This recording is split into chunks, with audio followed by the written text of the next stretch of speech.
জীবনে খারাপ সময়টা যে কখন হুট করে চলে আসে এটা কিন্তু কেউ আগে থেকে বলতে পারে না। সেই জন্য কিন্তু সবসময় হাসি খুশি আনন্দে থাকতে হয়। আর জীবনে যা কিছু টক্সিক লোকজন আছে তাদের সবাইকে বিদায় করতে হয়। আর আমার কিছুদিন আগে হয়েছিল হেপাটাইটিস এ। ভীষণ অসুস্থ হয়ে আমি হায়দ্রাবাদের এআইজিতে ভর্তি ছিলাম বেশ কিছুদিন। যখন আমি সুস্থ হলাম তখন আমার হাজব্যান্ড কিনেছিল একটা আইফোন 15। জীবনে ভালো থাকা বা খারাপ থাকা সবটাই তো ঈশ্বরের আশীর্বাদে হয়। সেই জন্য আমার মনে হয় জীবনে খারাপ সময় আসারও দরকার আছে।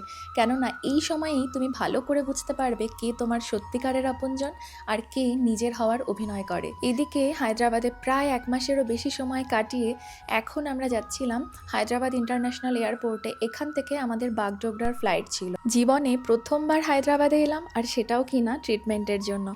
কি আর করা যাবে, তবে শেষে আমি একটাই কথা বলতে চাই, যারা আমার এই খারাপ সময়টাতে পাশে ছিল, ঈশ্বর যেন তাদের সব্বাইকে সবসময় ভালো রাখেন।